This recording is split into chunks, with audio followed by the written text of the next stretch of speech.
Welcome back to Red Mug Music. How are you doing today? I'm doing fantastic. Actually, I'm excited. I'm excited because this is the final video for the Van Halen ranking series. Everybody already knows what it's going to be, but I was excited to go over the album and also to announce the winner of the subscriber giveaway, which is going to receive the Women and Children First vinyl record behind me. So stay tuned for that. Of course, I'm going to wait till the end of the video to do that, but stay tuned. But anyway, this is fantastic. I love this. Like I said in my last video, I wish there were 20 more that I can do, but this is going to be it for now. And also I'll be announcing what my next ranking series is going to be later on in the video, but we'll just go ahead and get into it. So as you know, the #1 album ranked by Red Mug Music is their debut album, Van Halen.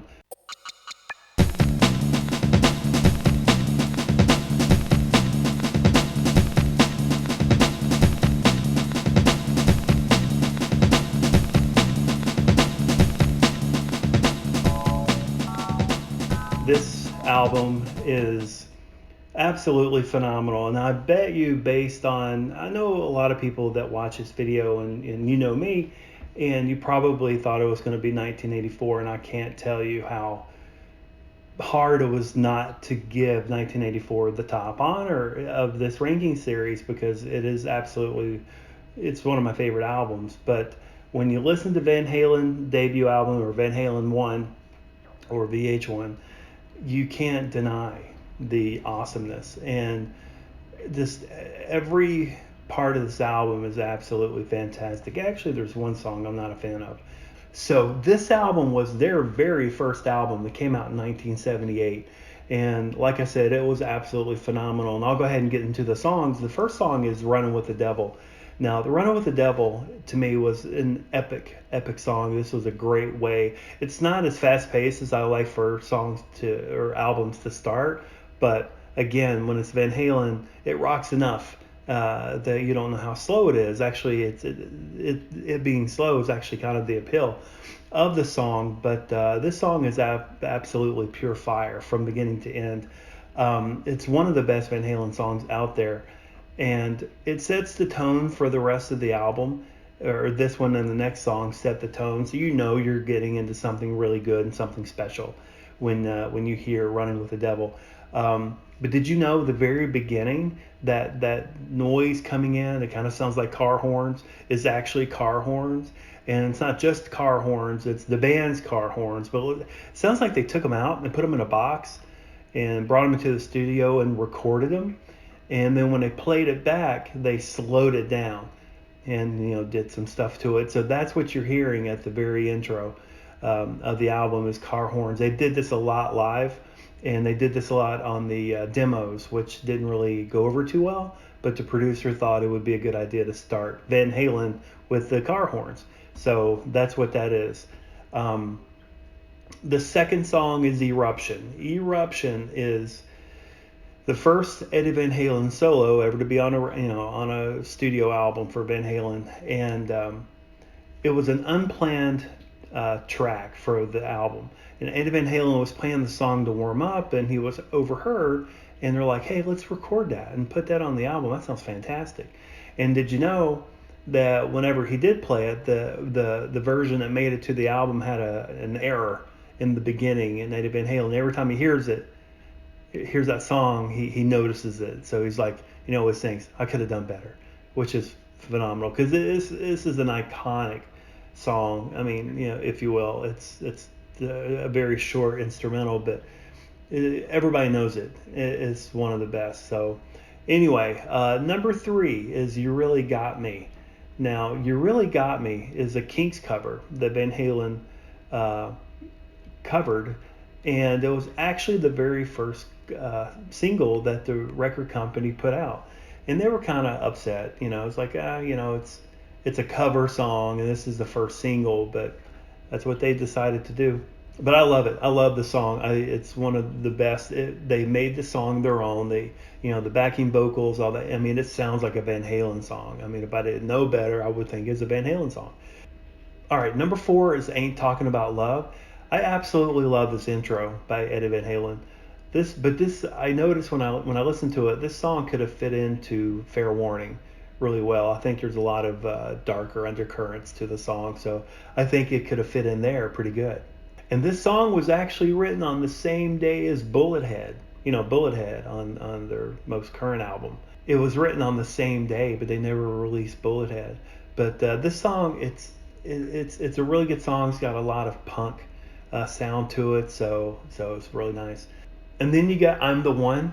I'm the One. It's got a really great intro by Eddie, and then you get that double kick by Alex, which I love that sound.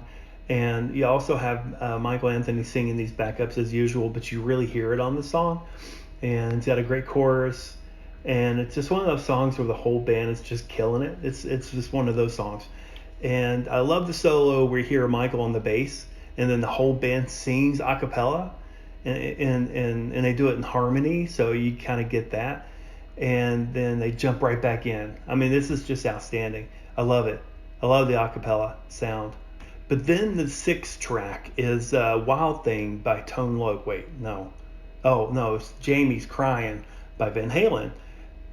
I'm going to be honest with you. Back in high school, when Tone Loc sang that Wild Thing song, and it had all the sampling from this song, I had never heard the song before in my life, and I had no idea. I assumed, based on how rap music used to be, and maybe still is, I don't listen to rap anymore. But I know they did a lot of sampling, but I had no clue. No clue. And actually, when I first heard this song years ago, when I listened to Jamie's Cryin, I heard it and I instantly recognized it. I'm like, is that a Wild Thing? I mean, and then I'm like, oh, that's where they sampled it from. And it was quite a bit of sampling too.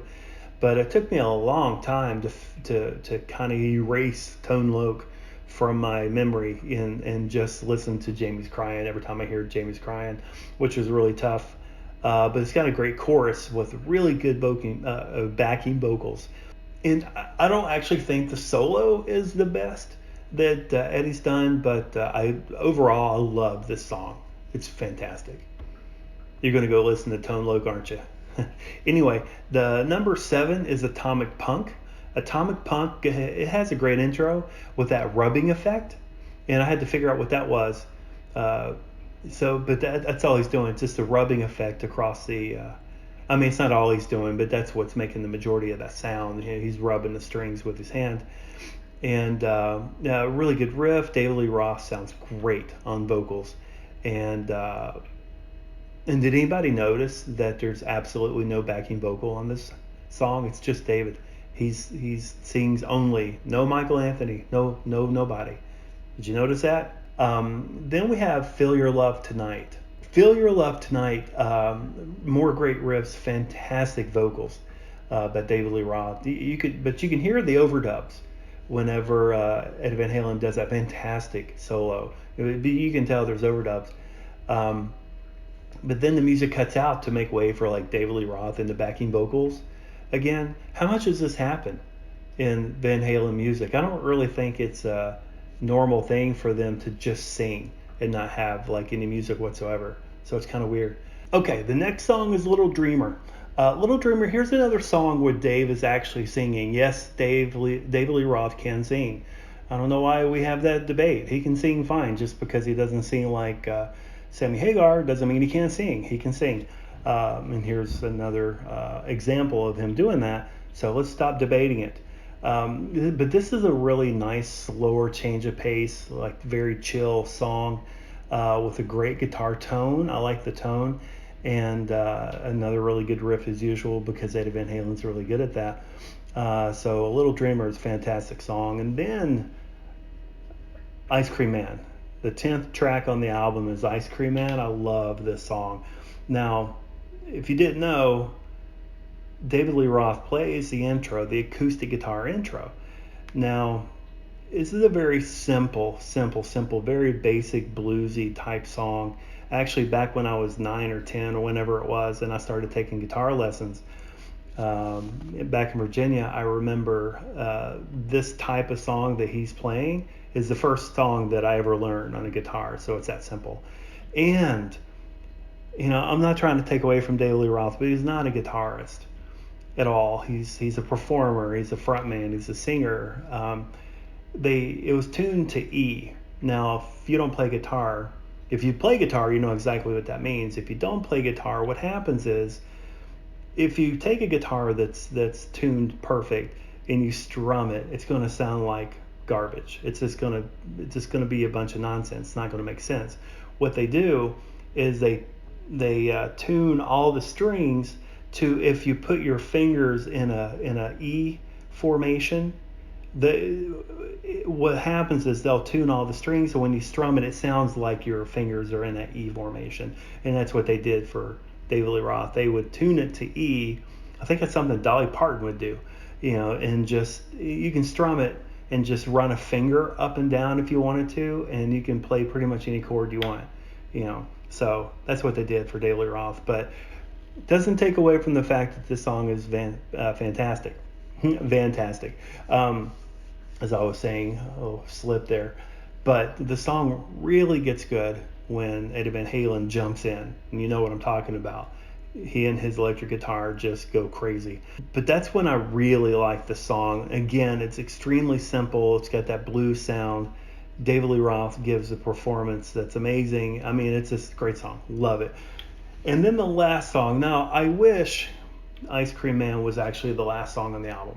I wish they didn't put in On Fire, but I know as soon as I say this, I'm going to, I'll post the video in some Facebook groups, and you'll be like, what's your favorite song? And some people are going to say On Fire. Out of all this greatness, they're going to say On Fire. It makes no sense to me, but probably it is my least favorite track on this album. Again, like House of Pain on 1984, the last track on that album, I don't really like the way David Lee Roth sings the song. I don't think it's really done that well. And even though I can appreciate Michael Anthony's backing vocals, because I say good things about it constantly, I don't think it's done well in this song.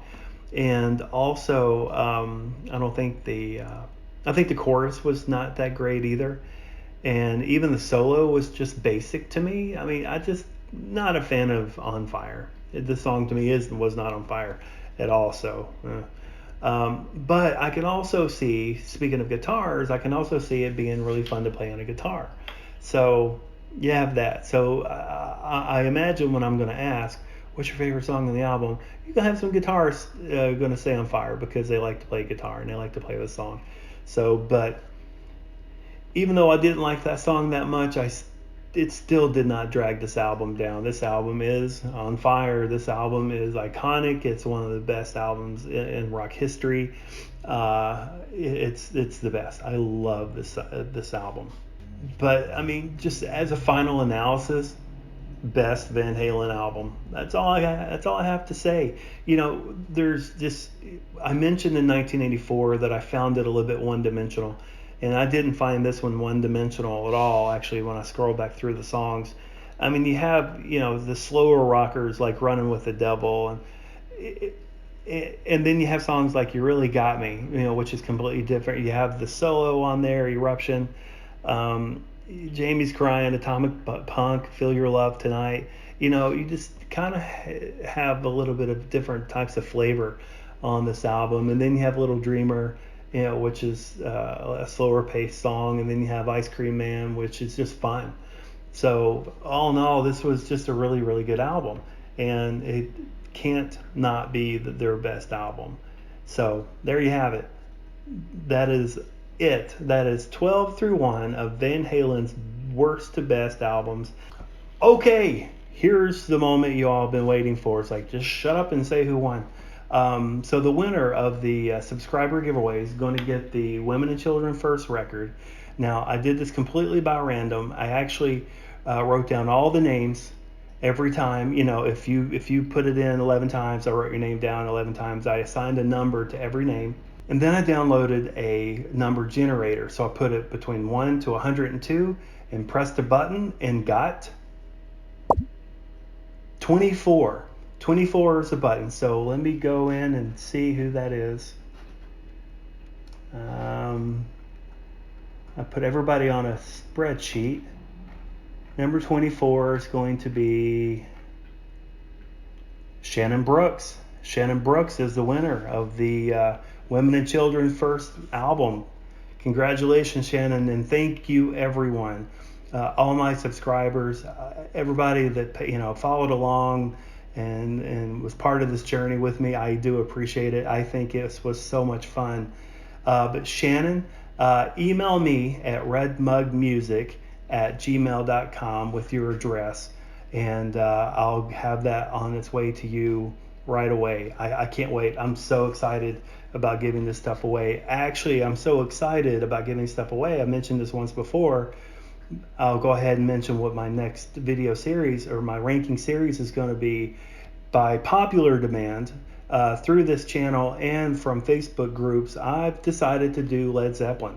Now, this is going to be fun for me because I know Led Zeppelin pretty good, but I can definitely say that their latter albums I'm not as familiar with, and trust me, I've been making myself very familiar with them in the last couple weeks, and I'm still working on that. So I don't know if it's going to happen next week or the week after, but I can definitely say that the next ranking system or series is going to be Led Zeppelin, and I can't wait.